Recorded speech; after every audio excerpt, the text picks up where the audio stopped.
హెచ్చరిస్తూ ఉన్నాడు. ప్రభునామమునకు స్తోత్రము కలుగునుగాక.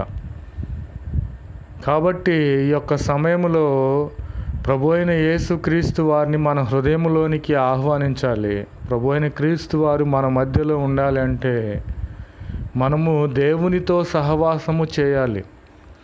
దేవునితో సహవాసం అంటే ఏమిటి? మనము లేచిన వెంటనే ప్రభు అయిన క్రీస్తు వారిని ప్రార్థించాలి. పరిశుద్ధమైనటువంటి గ్రంథమును చదవాలి. సమయము దొరికినప్పుడల్లా ప్రార్థించాలి. అనేక ఆత్మల రక్షణ కోసరము ప్రభువైన క్రీస్తు వారిని మనము వేడుకోవాలి.